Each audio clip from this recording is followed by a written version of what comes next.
Aleluia. Mateus, capítulo 28. Sim, o último livro do Evangelho de Mateus.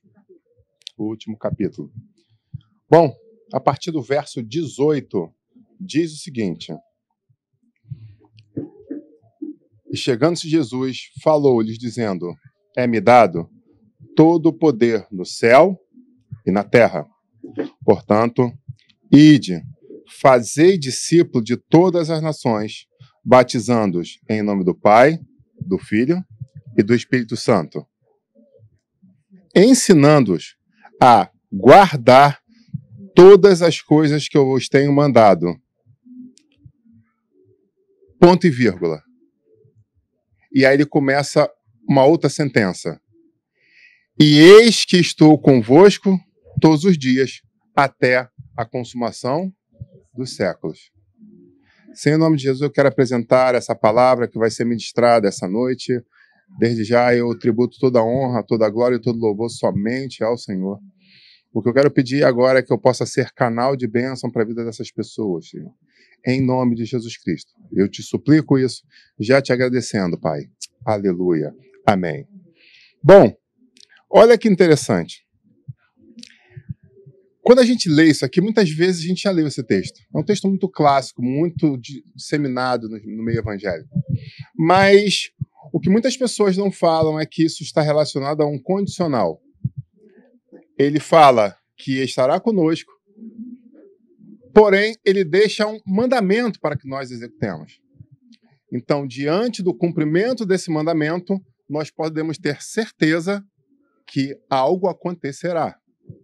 E talvez assim eu comece a reflexão que eu trago a vocês essa noite sobre uma mensagem que vai nos falar sobre construir pontes. Construir pontes. E quando eu estava lembrando essa mensagem, não poderia deixar, de fazer um paralelo com a nossa Veneza brasileira. E aí eu pergunto a vocês, aonde é a Veneza brasileira? A Veneza brasileira. Exatamente, essa mulher estudada, cara, viajada pelo esse Brasil. A cidade de Recife é considerada a Veneza brasileira. Quem já teve o prazer de estar naquela maravilhosa cidade, aconchegante cidade, eu costumo dizer que o Rio de Janeiro é o lugar mais parecido com o Rio de Janeiro. Fora do Rio de Janeiro é a cidade de Recife. Aí alguns vão falar assim, mas Juiz de Fora também estaria andando juntinho, né? Mas aí os mineiros vão dar dislike. Não pode falar de Juiz de Fora, que o povo de Minas Gerais sai do grupo e tudo. Então, deixa o pessoal de Juiz de Deus abençoe o povo de Juiz de Fora. Mas Recife é um lugar que o carioca chega e ele se sente literalmente em casa, porque a característica do local, do povo, é muito parecida com a nossa. Amém? Pois bem, eles têm a questão de rios, muitos rios cruzando a cidade. Logo, é uma cidade com diversas pontes. Diversos canais passando. Então, é uma cidade de muitas pontes. Por isso, batizada ela é como a Veneza brasileira, por causa dessa quantidade de canais que se entremeiam por dentro do centro da cidade. Ok? Então, a gente começa exatamente isso, chamando uma reflexão sobre Jesus falou, sobre ter um pré-condicional, traduzindo, ter uma ponte de ligação para que a bênção do Senhor recaia sobre as nossas vidas. Eu vou tentar construir algumas pontes essa noite. Mas é importante dizer que essa mensagem, na sua totalidade, se divide em duas reflexões. Uma que estará sendo trazida essa semana e a outra que deixaremos em princípio para a semana que vem. Ok? Bom, primeira coisa. Quando a gente chega no final de Mateus, eu dou uma pausa lá e volto no começo, no primeiro capítulo de Mateus, onde vai falar sobre a história de José e Maria. Eles estavam em meio à construção de uma ponte, e o nome dessa ponte era casamento. E no meio do casamento, coisas aconteceram. E eu pergunto a você, que coisas foram essas? Bom, José foi surpreendido com uma notícia que deixou ele um pouco desestruturado. Não culpo o nosso amigo José pela surpresa que ele teve. Fato é, diante dessa surpresa, o Senhor teve que intervir de uma forma especial para que ele pudesse tomar as decisões de continuar colocando tijolo após tijolo, indo em direção à construção desse enlace matrimonial. Mas aí, para a gente entender isso, a gente tem que sair da nossa situação atual e entender a temporalidade. A gente tem que voltar ao primeiro século e entender a estrutura que existia naquela época para que possa se tornar claro o que a gente precisa falar aqui. Pois bem, como era um casamento nessa época? O casamento nessa época era muito semelhante ao que muitas igrejas apostólicas adotam, que é o sistema de corte. Talvez alguns de vocês tenham ouvido falar. Eu tive o prazer de, quando conheci minha esposa, nós fizemos a corte durante todo o nosso relacionamento até chegarmos ao casamento. E o que seria essa corte? Eu vou explicar para você. Um homem olha uma mulher olha um homem, e nasce um interesse entre eles. Nascendo esse interesse, eles não pura e simplesmente pegam, como você vê em alguns filmes de espionagem, que a mulher passa, né, no bar, né, pelo cara, pega a chave do quarto dela, coloca do lado do uísque dele, vira as costas e vai embora. Aí o cara dá aquela olhada sensual pro lado, né, assim no filme, aí ele olha, assim, pô, filé aí, maneiro. Aí ele vai, termina calmamente de tomar o uísque dela para ela poder subir e fazer a asepsia dela, aí ele vai todo romântico, vai lá e coloca a chave e vira.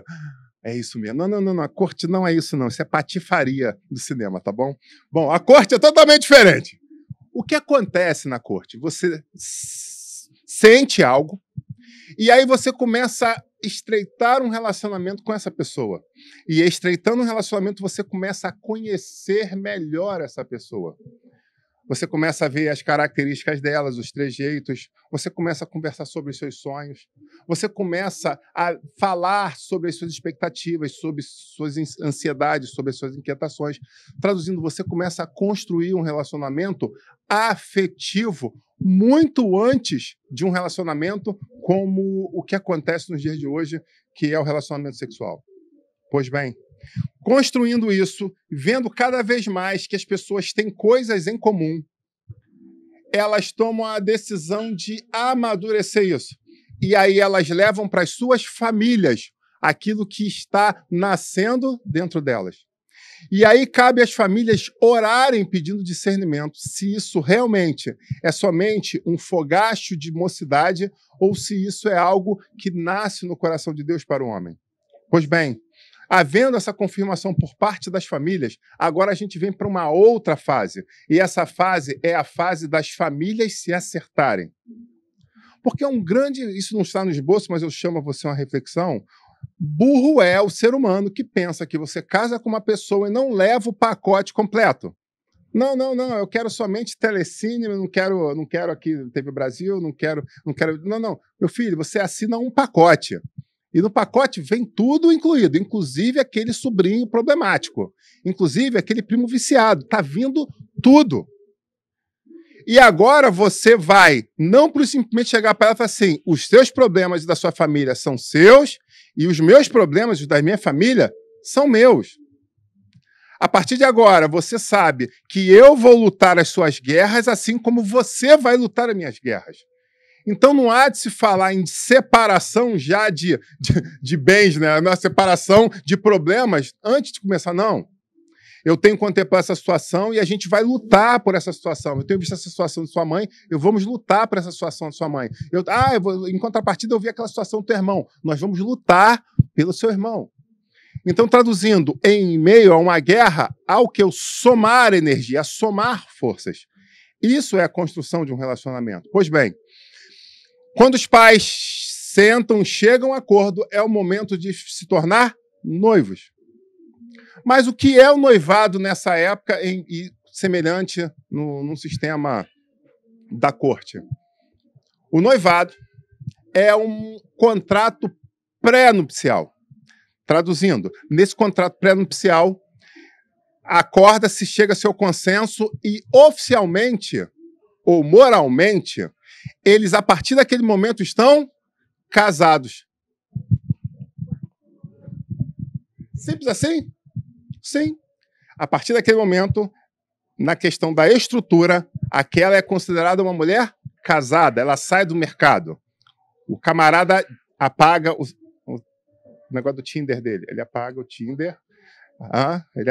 Aleluia. Ele apaga o Tinder, né? Ela apaga o Badu e assim a vida agora os dois têm um compromisso. Ele já entra lá no Facebook e já troca status. Agora num relacionamento sério a partir da data tal. Olha aí, fizeram uma pergunta. A voz da consciência. Que ponto eletrônico tá falando aqui, ó. Mas não tem que apagar essas paradas quando vira uma nova criatura, não? É mistério, aleluia. Olha só em Deus falando, purinho, ó. É muito mistério de Deus, aleluia. O fato é, eles têm um compromisso agora. E nesse compromisso, o que vai vogar entre sair de um noivado para um casamento nos moldes que a gente conhece, traduzindo, ir para a lua de mel, é a decisão que o homem tem em construir a sua casa.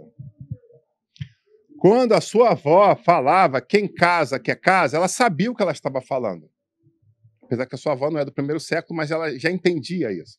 Você precisa sair da zona de conforto para buscar um algo a mais. Pois bem, o que acontecia? As pessoas trabalhavam na lida diária, ok? E quando acabava a lida, quando a final da tarde chegava, e aí o que o noivo fazia de interessante nessa época? Enquanto os outros iam para casa descansar, o noivo ia o quê? Catar pedras. Porque as pessoas que já tiveram em Jerusalém, temos aqui um rapaz, né, que já esteve lá, a maior parte das construções é o quê? É de pedra. Então não é por simplesmente eu vou juntar o dinheiro e comprar um milheiro de tijolo, como a gente faz. Não. Eles precisavam ter pedras. Hoje tem as tecnologias, mas naquela época as pessoas tinham que vir andando do campo carregando o quê? Pedras. Então tinha que superar o seu cansaço para, dia após dia, juntar pedras. Cara, mas eu tô com muita vontade. Já viu minha noiva, meu amigo?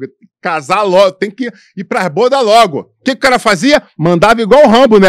Uma pedra de cada lado já vinha já pesado, né? Como o bonde vinha pesado. Carregando pedra, se ele não parasse, tomasse uma água, voltasse e fizesse a segunda viagem. Porque tem moleque, temos que desconvir, que vale 2 viagens tranquilamente, né? Para a coisa ser o mais rápido possível. Então, o casamento, em meio àquilo que eles se viram, se conheceram, as famílias aceitaram e oficializaram, o fato daí a eles chegarem às núpcias só dependia dele. Não dependia de mais ninguém. E aí eu chamo você a uma reflexão sobre isso. Porque algumas pessoas estão com sonhos em construção, estão enamorados de algumas coisas, estão, né, sonhando em ter algumas coisas. E eu até te digo, elas têm excelentes projetos. Elas têm projetos arquitetônicos extraordinários.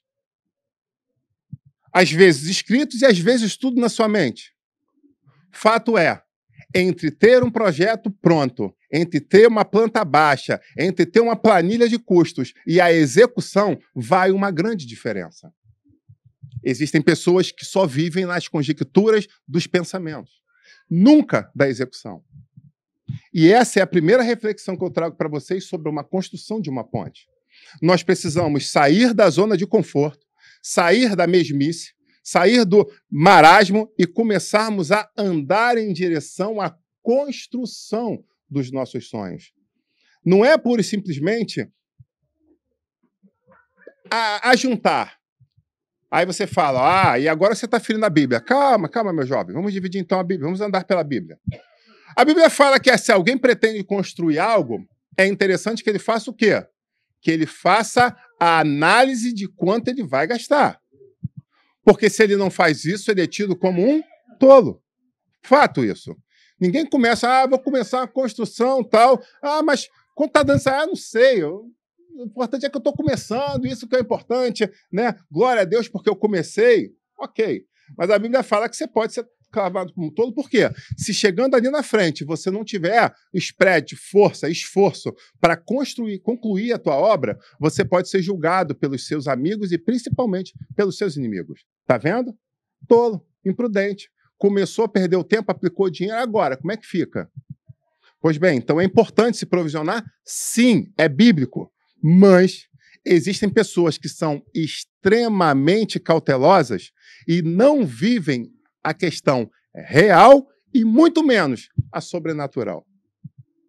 Sabe, nós temos casais aqui na igreja que construíram as suas casas recentemente.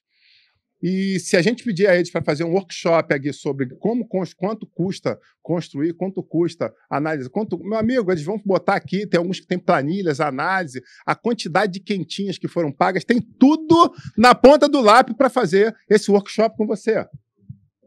Porque eles têm um know-how, eles viveram essa experiência e em meio a essa experiência eles sabem muito bem o que está sendo dito aqui.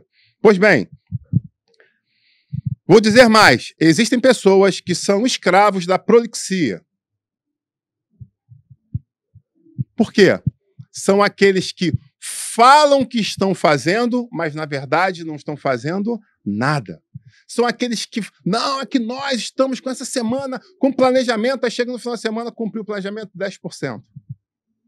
E agora na semana que vem, recalculando. Não, agora na semana que vem agora a gente vai fazer o dobro, a gente vai chegar, aí chega no final da semana fez 15%. Isso eu estou falando do que planejou na semana inteira. Mas ela continua acreditando que está tudo perfeito, está tudo dentro do prazo, está tudo conforme ela pensou, conforme na mente dela ela coordenou, e na verdade é tudo fictício, é tudo mentira. Ela já perdeu a passada, ó, já faz tempo, mas ela não consegue entender isso. Amém, igreja? Amém? Está comigo aí? Vamos lá, o que mais que tem de interessante aí? Algumas pessoas têm uma outra característica, qual é? Eu não vou começar porque ninguém quer me ajudar. Não, eu não vou fazer isso aqui não porque minha família não está apoiando. Eu não vou fazer isso aqui não porque a igreja não está apoiando. Calma aí. Deixa eu só fazer uma pergunta assim bem baixa. Quando você for para a lua de mel, você vai chamar também todo mundo para participar contigo? Ou a lua de mel vai ser sua?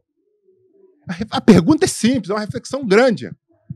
Muitas pessoas querem que os outros comprem o vestido, façam um banquete, preparem o cartório, façam tudo para eles só desfrutar a lua de mel. E, por favor, que não seja em Petrópolis, que senão ele murmura. Ainda fica chateado. Pô, em Petrópolis, tinha que me mandar para Penedo.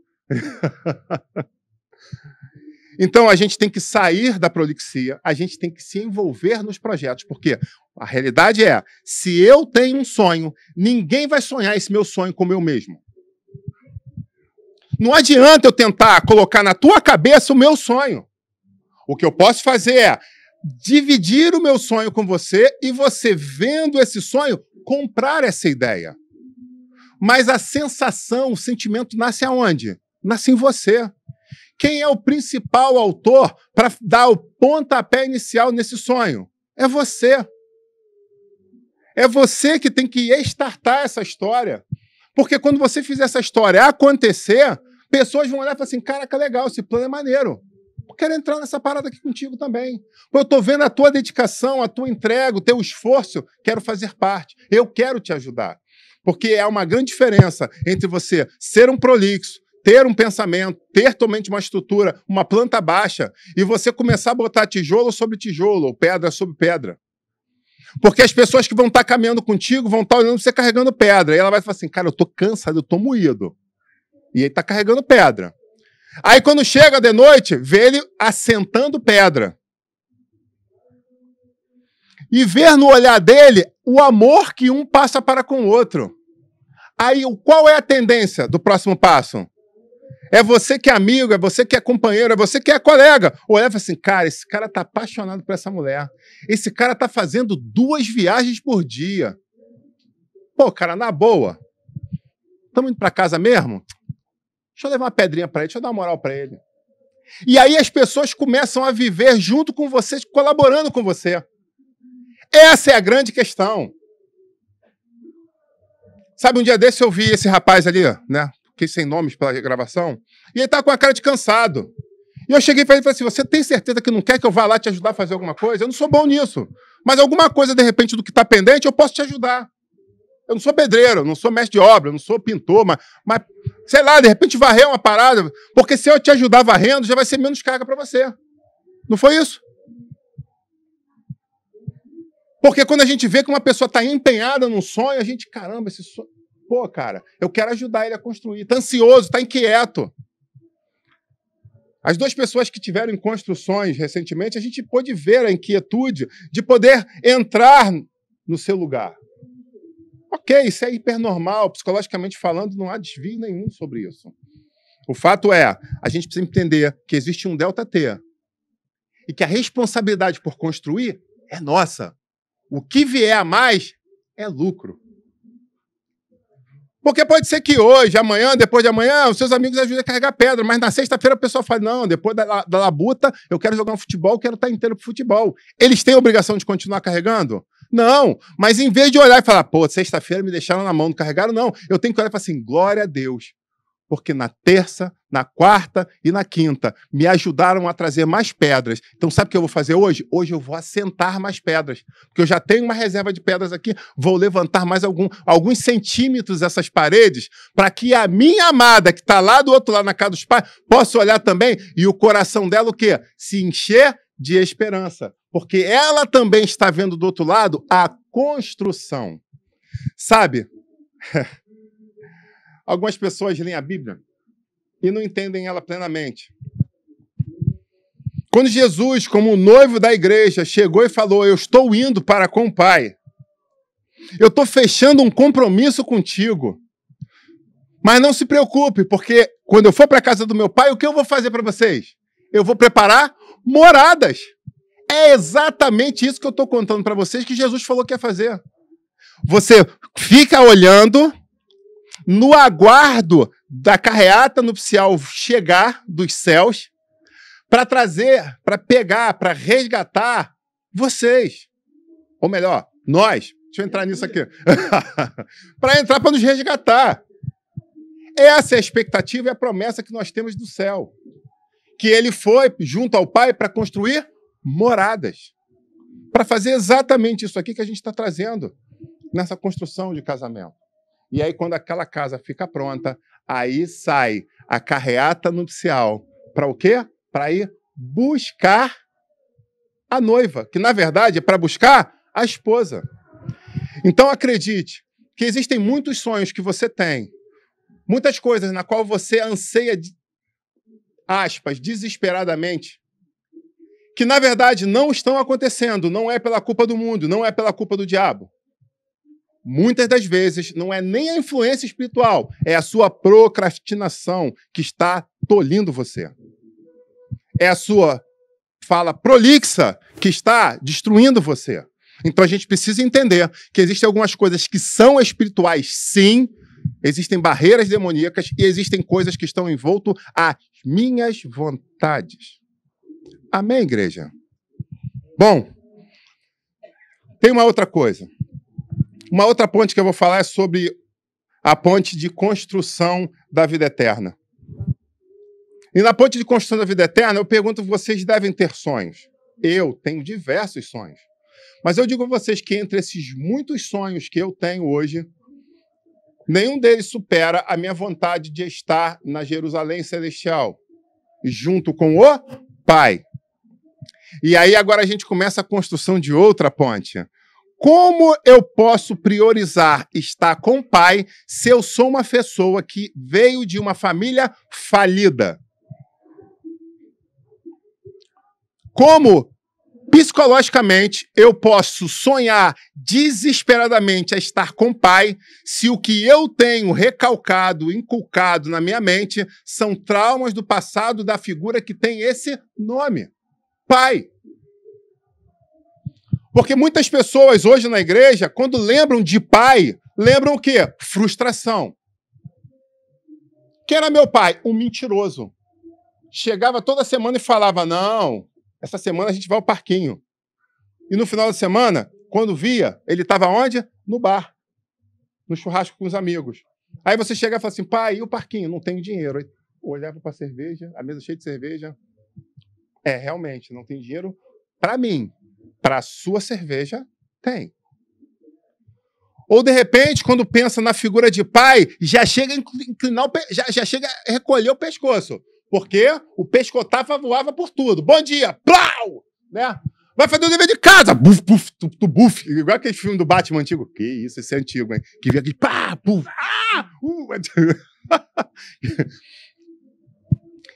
Quando lembra do pai, lembra o quê? Pancadaria. Porque o pai era extremamente agressivo. Vivia batendo. Porque tinha motivo pelo que não tinha motivo. Porque eu sei que existem pessoas no nosso meio que o pai era dependente de drogas ou de álcool e chegava em casa já virado no capeta e fazia o quê? Espancava sem nem ter motivo. Ainda usava massa. Não sei o que eu tô batendo, não, mas você sabe que você está apanhando. E tu é, porque eu nasci. Eu nasci nessa família, eu tô apanhando por causa disso, porque eu não fiz nada. Vocês estão entendendo? E aí eu pergunto, como essa pessoa vai sonhar estar com o pai? Desesperadamente estar com o pai. Porque para elas, o que é pai? Me permitam, apesar de no púlpito, nesse momento, lançar mão do meu diploma de psicanálise. Porque muitas vezes nós somente replicamos. Isso eu não quero nem colocar a questão de perpetuar os erros. Isso seria uma outra administração, né? Então elas foram maltratadas, outros foram violentados. A gente pode ir mais além. Alguns olham para o pai e lembram do sofrimento da mãe. Porque viraram as costas e foram embora, deixando passando dificuldade. E aí quando olham pai, lembram das lágrimas nos olhos da mãe. Lembram da dificuldade financeira, lembram da dispensa vazia. Alguns, infelizmente, porque a gente precisa dizer a verdade, porque quando a gente é pastor, a gente atende. A gente, quando senta no gabinete com a pessoa, a gente chega e fala, Senhor, vamos lá, prepara que tu não tem noção do que está vindo aí por frente. E você escuta muita história. E resguardando os nomes, eu posso dividir histórias com vocês que, de repente, vivem numa bolha, num conto de fada, e não sabem o que está acontecendo aí fora. E eu lembro uma menina falando. Na verdade, tem essa história de duas meninas na igreja, mas uma delas é marcante. Porque ela ia para a escola e, literalmente, quando ela passava pelos corredores, gritava, olha a filha da... Olha lá, a filha da... Vocês já entenderam. Eu não preciso... Olha a filha daquela senhora que... Como é que foi? Se você consegue lembrar aquela que você falou semana passada? Profissional do entretenimento adulto. Ele guardou isso, cara. Eu pensei que só tinha saído, mas ele construiu essa parada mesmo, exatamente. Olha lá, a filha da profissional do entretenimento adulto. E ela chorava, e ela desabafando no gabinete, sendo curada. Por quê? Porque o Espírito Santo chamou ela a refletir sobre isso. E era uma coisa que ela entendia que estava tudo resolvido, mas não estava. Era uma ferida que estava aberta do passado. E aí vem a parte interessante de alguns pastores que estudam psicologia e psicanálise. Não é pensar, amigo pastor, que isso por si só resolve tudo. Isso vai te ajudar a nortear diante de algumas situações, algumas feridas que estão abertas do passado da pessoa, que dão brechas para que ela hoje seja o que está sendo. Tem problema do passado. Quando você futuca, você vai ver, tem coisa do passado. Mas aí, não resolver isso pura e simplesmente em cima da matéria analítica, mas entender que nós servimos a um Deus vivo, todo-poderoso, que mexe nas regiões celestiais para ajudar a tirar todos os traumas e feridas. Pois bem, então essa menina via homens entrando e saindo da sua casa, e ela olhava aquilo e falava assim, cara, como eu queria que a minha vida fosse diferente. E aí, meu amigo, valendo um bombom. Me diz o que aconteceu no futuro. É quase óbvio. Para quem conhece pista, sabe o que aconteceu. Essa menina virou sapatão. Essa menina virou lésbica. Porque quando ela olhava para os homens, ela só viu o quê? Os que feriram, os que me abandonaram e os que usaram a minha mãe. Como é que vai amar um homem? E aí a gente começa a fazer um trabalho analítico para cavar o poço, para ver aonde que está o problema, para aí sim a gente começar, à luz de Cristo Jesus, fazer uma transformação de história. Amém, igreja? Então essa é a questão. Como eu vou querer estar com esse pai? Como eu vou querer estar com uma pessoa que me deixou um monte de sequela no passado? E agora eu aceito Jesus, agora eu estou aqui, está tudo bem, eu amo Jesus, ele tocou no meu coração, meu irmão mais velho, um beijinho, um amor, tudo maravilhoso. Aí quando chega e fala, não, eu vou, chega no final da manhã, não, eu estou indo agora, mas fica tranquilo que eu vou voltar. Não, tranquilo, porque eu estou indo preparar a morada na casa do pai. Aí pronto, startou o problema. Startou o gatilho da memória. eita, casa do pai, vamos fazer o seguinte, eu continuo te servindo daqui, mas, na verdade, para a casa do pai, eu não quero ir. Mas essas pessoas só sentem isso por um motivo simples, porque elas não permitiram um tratamento nas feridas da sua alma. Bom, vamos lá. Vamos mais. Segunda ponte construída. Nós precisamos entender que existem problemas psicoespirituais que nos aprisionam, não permitindo que a gente queira plenamente construir essa ponte para chegar na casa do Pai. Amém? Bom, vamos para uma terceira agora. E essa aqui eu chamo a tua atenção, porque é uma ponte muito interessante e uma ponte muito importante a ser construída. Essa ponte é a ponte da importância de verbalizar os nossos erros e os nossos traumas. Vou te explicar por quê. Muitas vezes, nós temos problemas interpessoais. Então, vamos supor que eu tive um problema com a Thay, né? Ou melhor, eu não tenho problema com a Thay teve problema comigo. Aí depois a gente bota na conta dos hormônios, que você estava naqueles dias meio, tá bom? Combinado? Então a Thay teve problema comigo. Estava aqui no meio da filmagem, parei para beber água. E a Thay ficou com raiva porque eu bebi água, porque ela achava que não era digno, porque na época que ela trabalhava na Globo, isso nunca aconteceria com daqueles lindos galãs globais que ela via lá, né, de parar no meio de uma gravação e tomar um copo d'água. Então ela, pastor, eu tô querendo levar você a um nível televisivo e você não está ajudando, parou para beber água. E quando ela chega e fala isso para mim, acabou o problema. O grande detalhe é quando ela recalca isso. E aí ela olha e... Caramba, já conversei com ele, ele fez de novo. Eu nem vi o que ele fez. Ele... Não acredito, não. Caramba, assim tá ficando difícil. Eu vou voltar pra Globo. Não vou fazer isso. Não vou fazer isso mais na Goiás, não. A Globo era mais profissional. Pô, queima. E aí ela tá com aquilo dentro dela. Mas eu só tava com sede. Eu só bebi água. Eu pequei bebendo água no meio da mensagem? Esse é pecado? Não, você não botava nenhum copo no púlpito. Se fosse uma cachaça, aí agarrava, mas é água, né? Botar que o passarinho vai beber. Fato é, pode passar uma semana, um mês, um ano, essa ferida está aberta dentro de quem? Minha, que estou bebendo água até hoje no púlpito, no meio da mensagem? Não. Essa ferida está dentro dela. E, de repente, eu posso olhar para ela e sentir que ela não me trata mais igual ela me tratava antes. E eu posso até chegar para ela e falar, Thay, me perdoa. Aí ela vai falar, me perdoa pelo quê? Eu falei, não sei não, mas de repente eu fiz alguma coisa que te ofendesse. Isso vai ter construção, isso vai ter fundamento, isso vai ter alicerce? Sim ou não? Não, é vazio. Eu não tenho... Eu vou botar mais uma estaca aqui nessa ponte aqui e... Tá, para que lado eu coloco? Coloco qual a profundidade? Não sei. Eu não sei que Eita, mistério, aleluia. Eu não sei essa ferida quão profunda foi. Porque quem sabe é quem guardou isso dentro de si. E é por isso que a palavra fala que nós precisamos confessar os nossos pecados uns aos outros. Tem um sentido muito espiritual isso. Pois bem, aí passa um tempo, a Thay sente que a vida dela não está indo para frente, ela tem alguma coisa errada e ela quer resolver. Aí o que a Thay chega para mim e faz? Me abraça no final de um culto, chora. Aí que foi, minha filha? Tudo bem, Deus te abençoe, te consola, que tá, né, oro por... Aí ela chega e fala, pastor, eu quero te pedir perdão. Opa! Puf! Estaca lançada. Beleza? Estamos construindo algo. E esse algo é o quê? Um recomeço de uma história. Mas eu pergunto para você,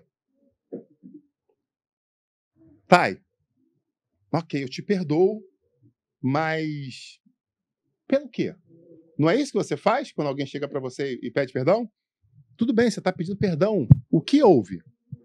Aí ela chega e responde, não, eu só quero te pedir perdão. Eu não quero falar o que é. Ponto final. Eu pergunto a você, qual é a proeficiência desse pedido? Por mais que não seja uma escola dominical, eu abro essa oportunidade para ouvir a tua voz. Qual é a proficiência de você chegar para uma pessoa e fazer exatamente isso? Eu quero te pedir perdão. É um perdão genérico. E aí?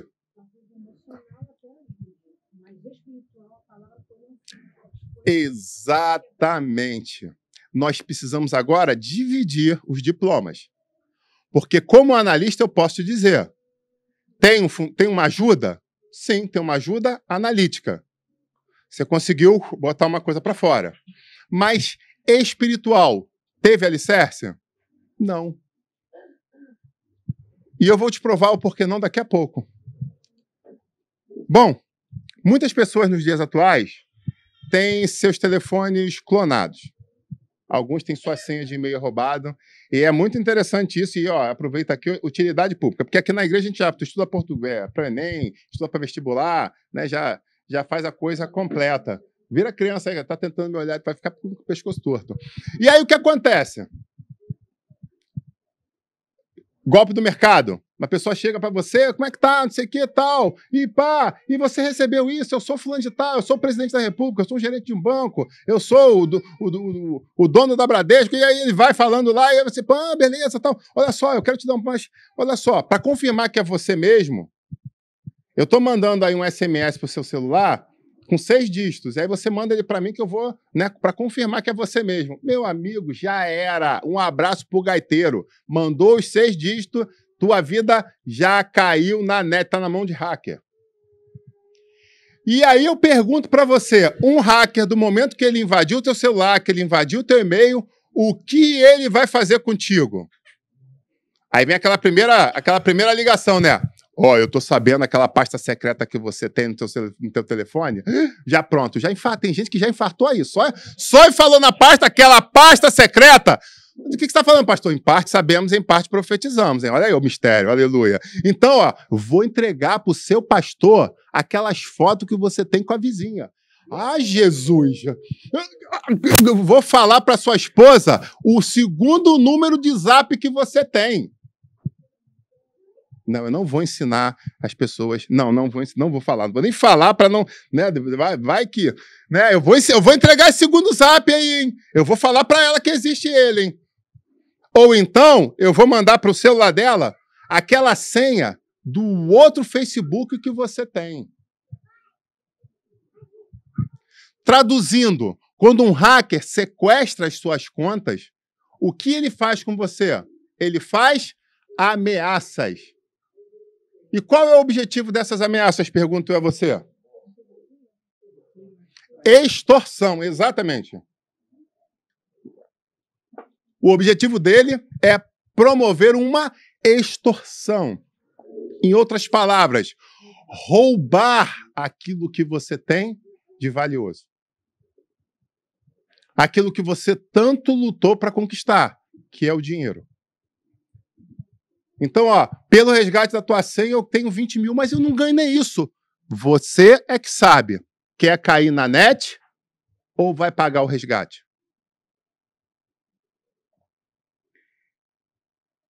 Muitas pessoas, talvez vocês não tenham noção de quantas pessoas passam por isso por dia.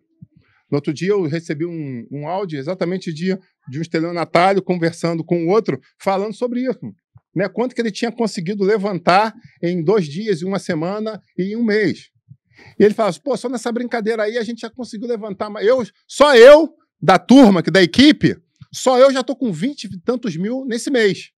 A outro, que isso, cara? 20 e tantos... já esse mês tá médio, não tá muito bom, não tá bombando não. Já consegui 20 e poucos mil. Mas muita gente cai nisso, ele, todo dia. Todo dia cai. Só hoje eu já fiz 2.000. Ele até falou o valor exato. Eu já fiz 2.410, se eu não me engano. Hoje. Tá bom pra você? Ele, caramba, eu ganho nisso num mês de salário. Só hoje eu fiz isso. Hoje tá fraco, mas eu continuo trabalhando aí. Tá ok, boa sorte aí no teu trabalho. Eu falei, caramba, cara, é civilizado aí nos caras. Falando de uma forma civilizada. Mas o fato é, quando o hacker, quando o ladrão entra e rouba as suas coisas, ele quer que você seja pilhado, ele quer arrancar de você para o quê? para que os seus segredos permaneçam intactos. E aí eu pergunto, qual é a melhor ação a ser tomada numa hora como essa? Qual é a melhor ação? Pago ou não pago o resgate? E agora? Fico ou não fico na mão? E será que se eu pagar o resgate eu vou receber de volta? Ou será que é somente a primeira parcela de uma extorsão? E agora, o que fazer? Pois bem, nós temos duas opções, na verdade, três, não posso deixar. A primeira é se submeter e virar um escravo do teu opressor e começar a dar para ele o que ele quer. Nós temos aqui uma menina que teve a conta hackeada, né? Graças a Deus ela não tinha segredos ocultos como esse, né? Amém, irmã? Aleluia! Né?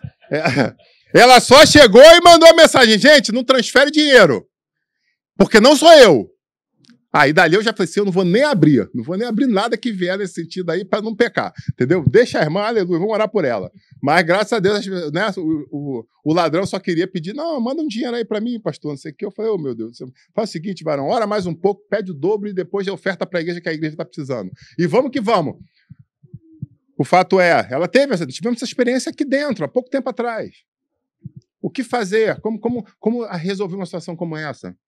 Procurar a polícia, não procurar? E muitas pessoas optam por pagar o resgate. E elas pagando o resgate mantêm os seus segredos ocultos. E aí eu de novo repito, o que vai acontecer espiritualmente em meio a isso? Você continuará sendo escravo dos seus segredos. Ninguém fala aleluia nessa hora. Está sem som para pôr, mas ninguém fala. Silêncio sepulcral é o que rola se eu tivesse que transcrever isso no livro, né? E nesse momento rolou um silêncio sepulcral, ok? Vamos lá. Essa é a grande questão. Você pode continuar sendo refém. A segunda opção, qual é? Você pode fazer como num filme do Mel Gibson, de 1 milhão de anos atrás, que falava sobre, como é que era o nome do filme? O Preço de um Resgate. Filme antigo, dos anos 90, se não me engano. E aí o cara era um grande empresário, tinha dinheiro, né, tava bombando na vida, e alguém vai e sequestra o filho dele, filho, a filha, acho que era filho. E o que acontece? Os ladrões chegam e pedem um valor, acho que era 2 milhões de dólares, para devolver o seu filho. E a polícia não paga, se você pagar já era, não sei o quê. Eu sei que por um motivo, o filme já é muito antigo no que eu vi esse filme, né? Eu não lembro dos detalhes. O fato é, alguma coisa deu errado. Não lembro o que, não. Alguma coisa deu errado. E aí ele se empomba. Ele fica nervoso. Ele fica brabo. E aí ele chega e fala, chega dessa palhaçada. Eu agora vou mudar a regra do jogo. Entra na frente da televisão e fala, e aí, seu filho, eles vão fazer o seguinte, os caras pediram 2 milhões para libertar meu filho, né? Vou fazer o seguinte, eu dou 2 milhões para quem me dá a cabeça dos bandidos. Meu amigo, imagina a polvorosa da cidade. 2 milhões para pegar... Quem pegar bandido agora eu dou 2 milhões. Aí os caras... Por quê? O inimigo não contava com isso. A forma de agir dele é linear, é sempre a mesma forma de agir. É sempre as mesmas estratégias, século por século, milênio por milênio. Ele tem um modus operandi e ele vai lá e pum, captura 2, vai lá e pum, captura 3, aí vai, daqui a pouco ele pum, captura mais 5. E assim você, quando para e olha, assim, como é que foi que você caiu da igreja? Não, saí da igreja por causa desse golpe. Caraca, cara, meu primo caiu nesse mesmo golpe. Aí você, não, minha mãe passou por... Cara, foi... Tá de brincadeira, foi exatamente isso. O quê? Ela ficou com ódio da irmã da cantina porque não quis vender fiado pra ela. Caraca, meu irmão desviou por causa disso, ele era guloso. O pessoal da... Não fica... É só o exemplo, Não? Aleluia. Né? Meu irmão é uma pessoa muito comedida na alimentação, né? Inclusive, ele tem um corpo muito atlético, né? Se ele estivesse aqui no Rio, até mostrava. Ah, mas ele tá morando em São Paulo, então não dá para mostrar, não. Né? Então eu fico devendo essa para vocês. Né? O fato é, tem gente que desvia pelas mesmas coisas. Os ataques são os mesmos. Você para olhar, você faz um livro de ataques que fizeram pessoas desviar. Você vai ver que não tem muita coisa nova, não. Vai ter uma variante como essa, tecnológica, de um celular, mas, a grosso modo, são as mesmas influências e os mesmos ataques. Pois bem, pessoas estão lá. E ele pediu lá, né, ele inverteu a história. A terceira vertente, qual é? A terceira vertente é fazer como uma atriz famosa fez há pouco tempo atrás. Inclusive, foi normatizada uma lei, inclusive pela decisão dela. Ela tinha o marido viajando, ela e eles ali conversando, né? E de repente ela mostrou o novo corte de cabelo que ela fez. Ela tinha pintado os pelinhos da barriga, ela tinha feito depilação na axila, e aí ela ficou mais à vontade para poder mostrar para o marido que estava viajando aquelas fotos, né? Pois bem, aquelas fotos acabaram revelando coisas assim, digamos, diferenciadas do que o imaginário masculino, né, pretendia. Os famosos nudes dela caíram na mão dos hackers. E agora ela estava sofrendo ameaça. Ou você paga, ou nós expomos a tua figura em toda a internet. O que fazer? Continuar sendo refém? Fazer como no filme, né? Quem pegar os hackers, agora eu dou tanto dinheiro para acabar, pegar esses sem vergonha, né? Ou a terceira coisa, que é assumir o seu erro, assumir as suas fraquezas, assumir as suas debilidades, chegar publicamente e falar, estou reunindo aqui as câmeras aqui para falar que meu celular foi hackeado e aquela pasta oculta que eu tinha, né? Eu não sei como, mas eles conseguiram a senha também e aquela pasta oculta já não é mais oculta. E eu estou recebendo a ameaça de que ela vai ser trazida à tona. Então eu estou aqui para dizer que lá tem foto do Bozo, lá tem foto da época do Daniel Azulay fazendo uma magia que eu amei aquela magia que ele fez, eu tento aprender aquele truque até hoje, entendeu? Eu tenho foto lá do meu Gol Geração 2, foi meu primeiro carro, né? E eu deitado dentro do Gol, eu dormindo dentro do Gol, né? Eu conversando com pessoas dentro do Gol, e essas fotos todinhas estavam nessa pasta oculta. E eu preciso... Dá para parar de rir, senão você me desconcentra?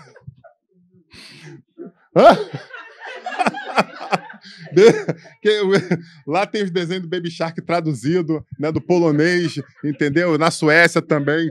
Então, meu amigo, eu tô chegando aqui para dizer que existe essa situação, ela é real. Mas eu estou arrependido de cada uma dessas coisas que eu fiz na minha vida.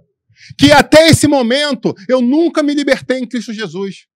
Mas essa noite eu estou vindo aqui para dizer, eu quero me libertar.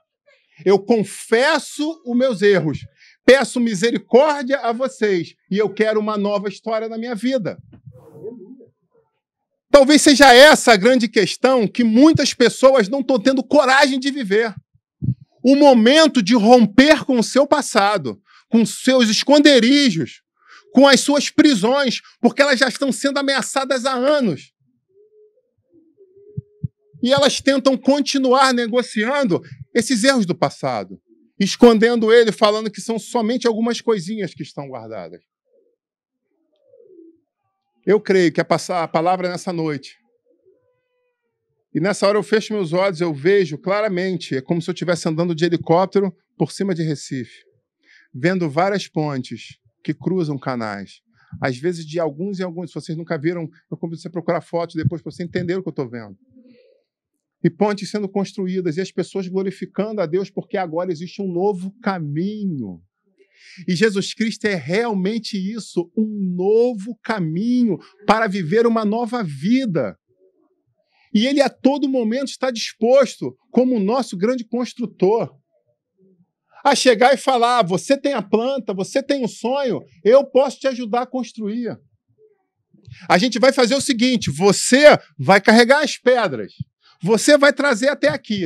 E na hora de assentar a massa, eu vou te ajudar para que ela possa ficar reta, para que ela possa ficar firme. Porque na hora que vier qualquer vento, não vai derrubar. Na hora que a maré tentar bater, não vai derrubar. Porque vai ter aquele selo de... Quando olharem para essa obra, falam assim, cara, mas essa obra demorou a acontecer, hein? Mas quando olharem, falam assim, quem assina? O arquiteto é Jesus. O engenheiro é Jesus. O construtor, o mestre de obra é Jesus. Junto com o seu Santo Espírito de Deus. Deus está nos chamando para construir pontes. Deus está nos chamando essa noite para fazer recomeços. para pegar aquelas coisas que a gente deixou no meio do caminho. Sabe, eu lembro, ali em Benfica, tem uma irmã que mora embaixo do viaduto de Benfica, hoje ela não está conosco. E o ano deve ser 96, se não 96, 97, no máximo 98. Né? Mas tenho quase certeza que algo entre 96 e 97, se fosse para olhar e botava em 96. Uma casa embaixo do viaduto pegou fogo. E eu lembro das fotos, quando filmaram o viaduto, quem conhece aquele viaduto da Benfica, né, que vai dar no Senai, né, sai do Vilar Carioca, se eu não me engano, para o Senai, né, e você olha ali, passa a linha do trem, é por cima que passa a linha do trem, não é isso? Me ajuda aí o povo que conhece lá mais. Né, tem o viaduto e por cima acho que passa a linha do trem. E por baixo tem muitas casas. E algumas casas ali pegaram fogo. E o fogo se alastrou. E aí, quando você olhava o viaduto, você via as chamas subindo pelos dois lados, envelopando ele. É interessante que um professor meu da faculdade, nessa época, né, eu fazia matemática, e ele contou, poxa, eu estou vindo em Morava na Tijuca, eu estou vindo para a escola, para a faculdade, essa semana. Não, minto, viram a filmagem de um carro passando no meio das chamas, era um Santana. Aí eu olhei e pensei, caraca, esse cara é maluco, subindo, lambendo, quase fechando, né? E aí, um carro passando no meio, nego, engraçado, caraca, que loucura. Pô, cara, o Santana dessa cor. Interessante, tem um professor aqui que tem um Santana dessa cor. Aí foi no final da tarde, no horário que começa a aula. Não pode ser. Aí foram pego, professor, curiosidade... O senhor viu aquele incêndio que teve? Vi, rapaz, aquele incêndio foi horrível, cara. Eu pensei que, poxa, Professor, por acaso, a gente viu uma foto no jornal, tá, um Santana passando, não sei o quê. Sim, fui eu passei, porque eu estava atrasado para a aula. Eu digo, caraca, professor, o senhor tem noção do que... Tudo paralisado, parou todo mundo, mas eu precisava chegar, para chegar em Bom Sucesso, eu estava na sua, para atravessar ali, eu já estava, ia ter que dar uma, não, cara. Eu falei, não, tem nada não, eu vou fechar aqui, eu ligo o ar-condicionado, tá beleza. E ele passou no meio, a foto dele passando no meio da chama. Eu digo, caraca, eu conheci, era o meu professor. Pessoa exótica. Pessoas exóticas fazem coisas exóticas. Dizer que ele é um professor exótico, né? O fato é, ele tomou a decisão mesmo em meio às chamas, onde ninguém falou é possível, ele falou é possível sim, eu vou passar por essa ponte. Correu riscos? Claro que ele correu riscos. Mas deixa eu contar uma coisa para você.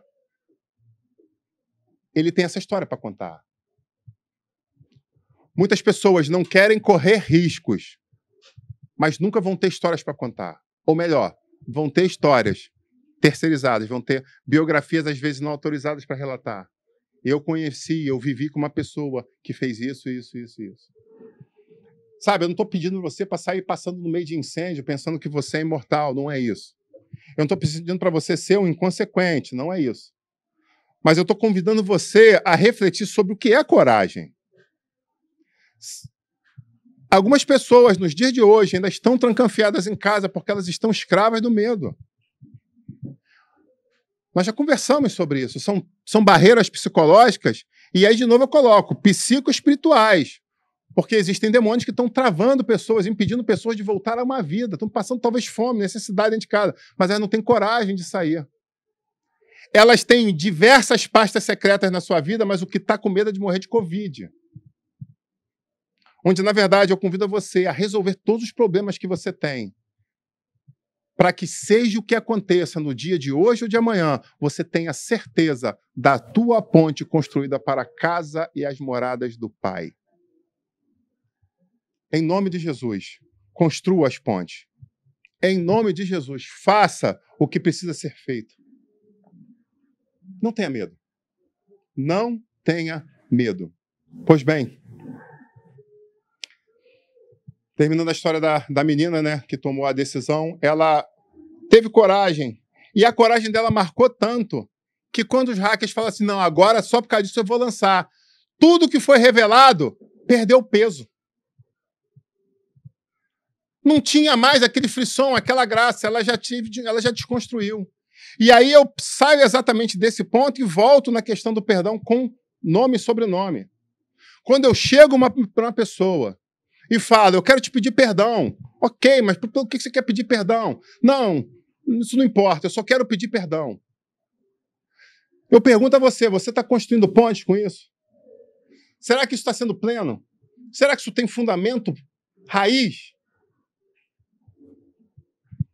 Deixa eu falar uma coisa para você, quando você nomina o pecado.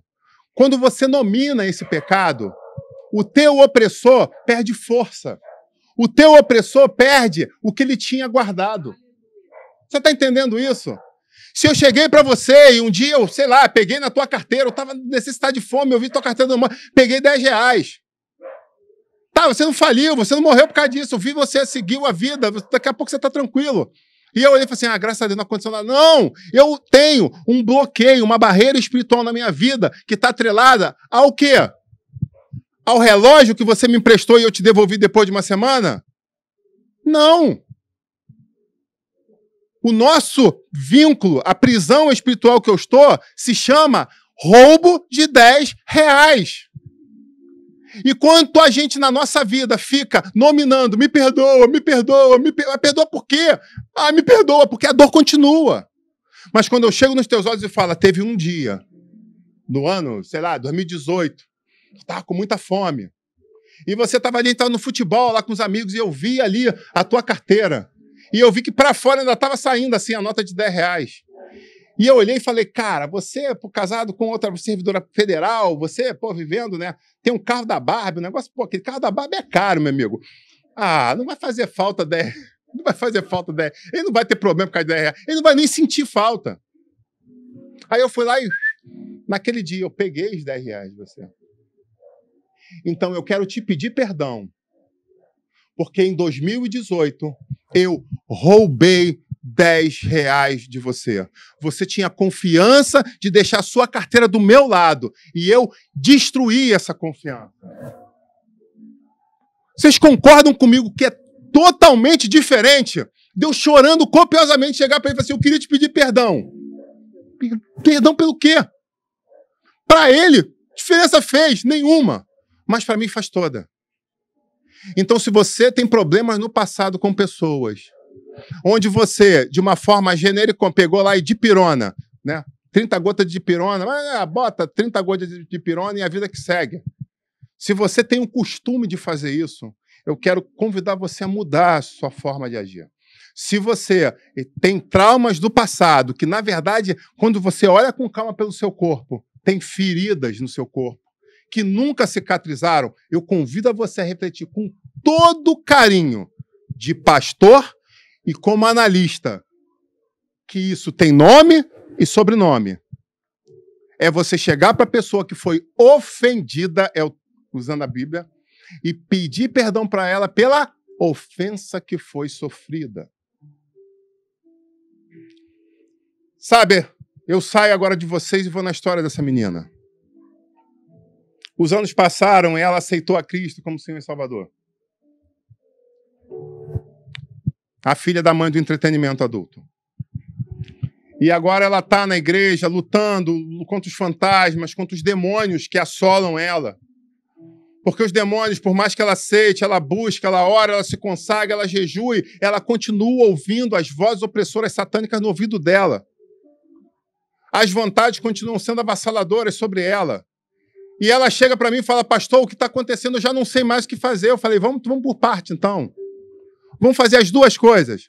Vamos fazer a análise psicológica, psicanalítica, psiquiátrica. Vamos fazer a análise. O que está acontecendo? Qual é a tua história? Ok, aqui entrou a linha demoníaca, aqui entrou a linha demoníaca, aqui entrou a seta. E aí a gente consegue... Agora vamos lá. Analiticamente a gente pode fazer isso aqui. Resolvido? Ok. Agora vamos para a questão espiritual. E talvez seja essa a grande questão nos dias de hoje. Alguns só querem tratar espiritualmente, alguns só querem tratar analiticamente. Alguns só querem um campo da alma e alguns só querem um campo espiritual. Eu convido você a entender que você é um ser trino. Que você tem que resolver algumas coisas na alma, resolver algumas coisas no espírito para o seu corpo não sofrer. Porque aí vem as dores e os sofrimentos psicossomáticos, que são muito reais. Amém, igreja?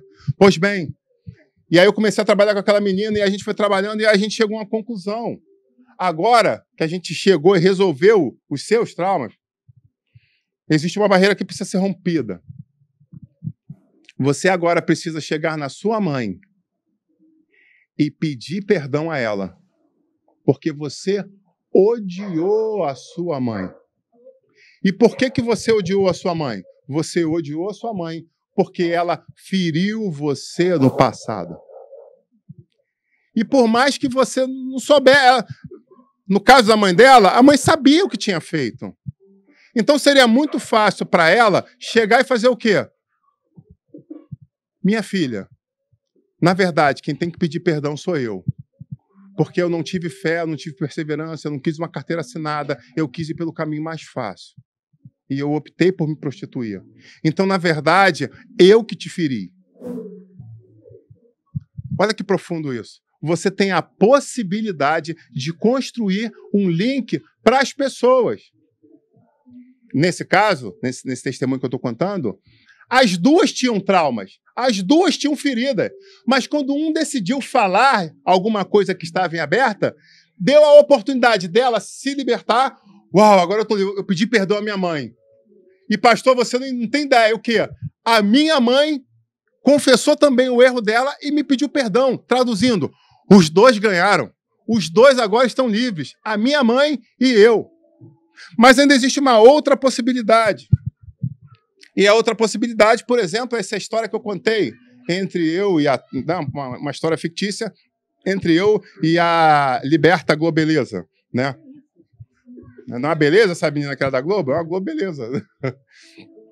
Amém, pai? Amém, marido? Glória a Deus. É isso que... Quem carregou as pedras, diga amém. Dessa... Aleluia. Valeu a pena.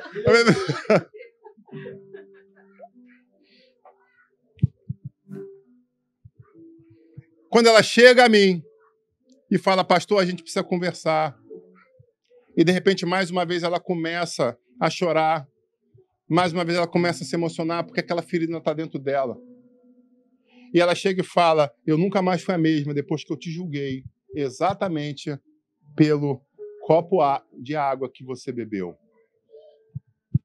E eu vou falar, caramba, mas era água de verdade, não era branquinho, não. Ela, não, pastor, é porque eu vivi uma situação na história da minha vida que era proibido beber água. Eu sei que não é pecado beber água durante a ministração, mas aquilo me feriu tremendamente e eu nunca mais consegui ser o mesmo. O meu ministério não é mais o mesmo, a minha vida... E aí, às vezes, isso começa a afetar em cascata. A minha vida estudantil não é mais a mesma. A minha vida matrimonial não é mais a mesma. A minha vida como mãe não é mais a mesma. Porque um abismo vai chamando outro abismo. Mas o fato é, sempre existe o primeiro ponto de contato. E aí, quando ela chega e faz isso, eu posso chegar para ela e falar assim, em cima dessa acusação que está sobre a tua vida, eu decreto essa noite que está quebrado em nome de Jesus. E eu declaro, eu não só te perdoo, como eu proclamo que você está livre. E a pessoa recebe, parece aqueles videogame, recebe o golpe, onde as forças do inferno que estavam aprisionando essa pessoa são destronadas. Agora, o que ele tinha na mão guardado há semanas, há meses e há anos, não tem mais. E quando o demônio olha e fala assim, o que eu tenho mais de legalidade para me prender essa vida? Nada. O que segredo que eu tinha guardado aqui, ó, o lenço está aqui, mas ninguém sabe, eu tenho outro lenço guardado aqui. Esse outro lenço aqui, ninguém sabia. Vou até aproveitar e vou usar ele quando já está encharcado. Aleluia. Glória a Deus. Pescoço também, deixa eu secar o pescoço. Pronto. Tem 2 lenços. Meu segredo era esse, eu tinha um segundo lenço. E confessei para a igreja.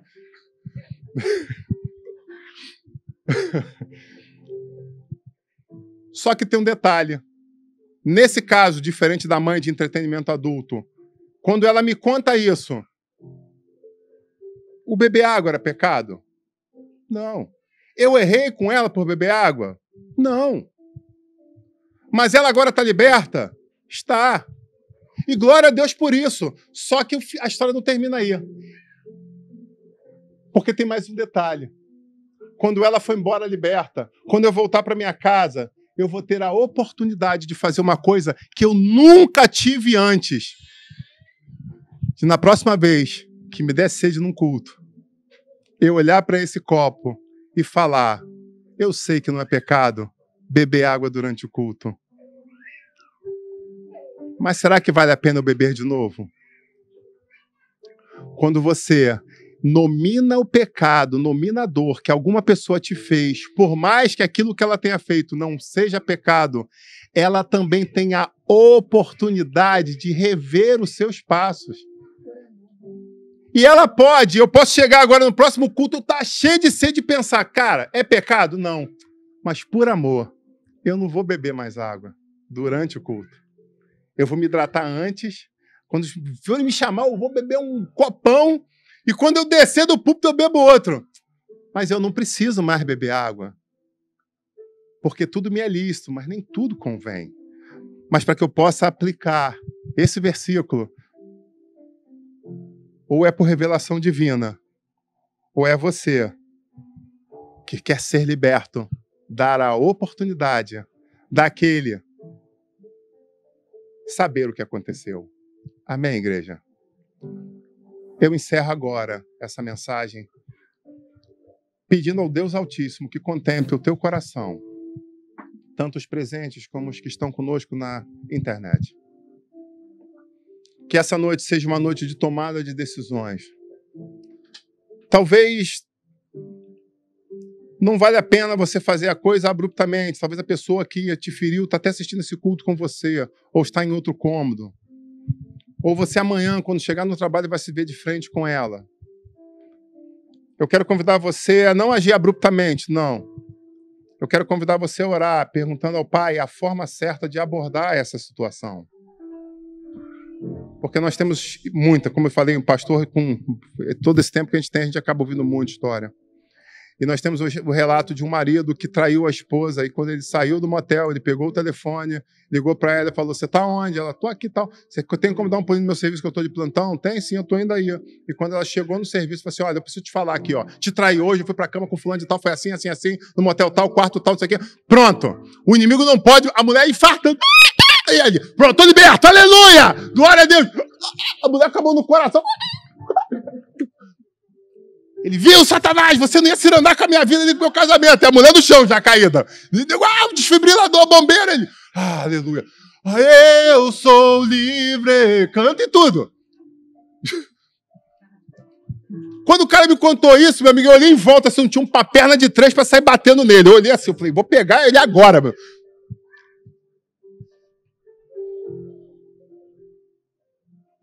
Não é isso que eu estou falando para você fazer.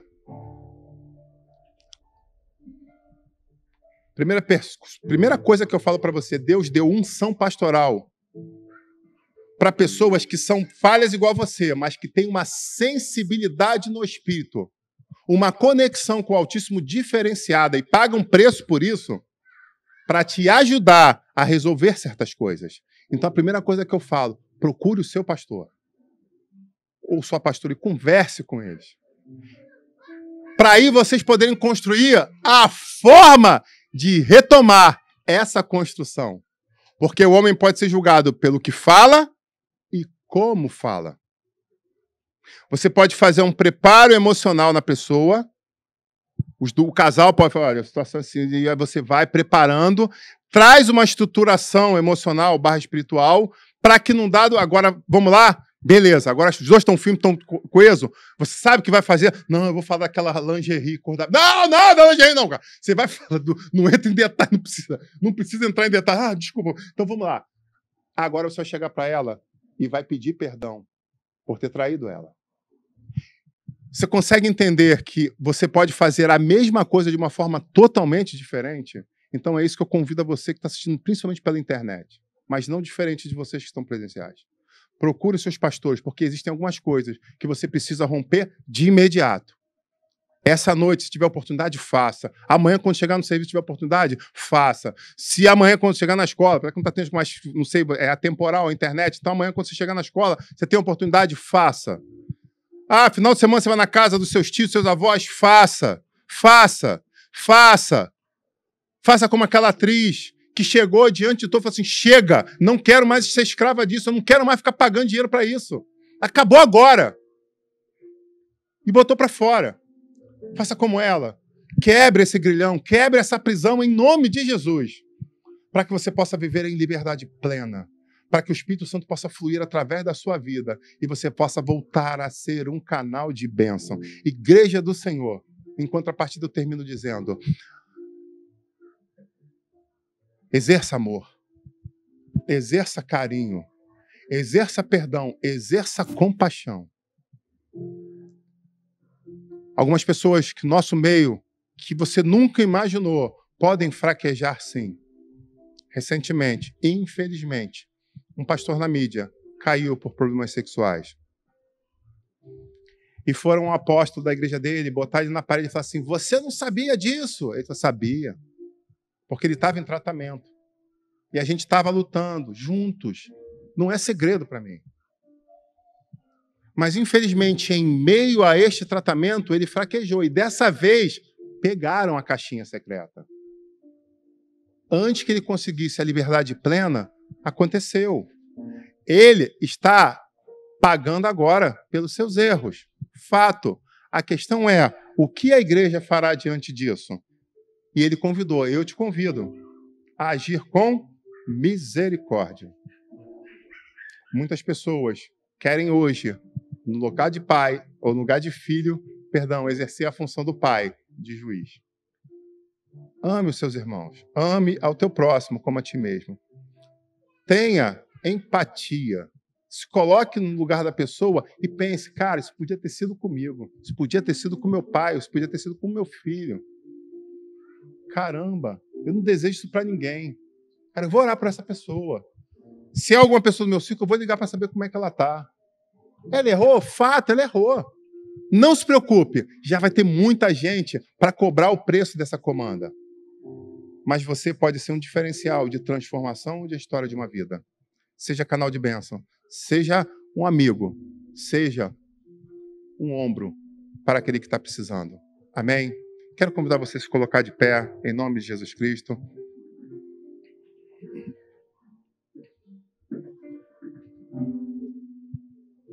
Aleluia. Queria primeiramente orar pelos nossos amigos da internet e na sequência encerraremos o vídeo e terminaremos o culto no presencial. Senhor, em nome de Jesus, eu quero apresentar cada uma das vidas que estão assistindo a este culto. Que essa ministração possa ter trazido transformação em histórias, possa ter trazido cura e libertação em nome de Jesus. Senhor, que homens e mulheres de Deus possam estar disponíveis a essas pessoas para serem um canal, um ajudador nessa construção, nesse recomeço. Em nome de Jesus Cristo, eu te bendigo, te louvo e te exalto. Amém. Deus te abençoe grandemente. Aleluia. Não sei viver longe da cruz, teu sacrifício me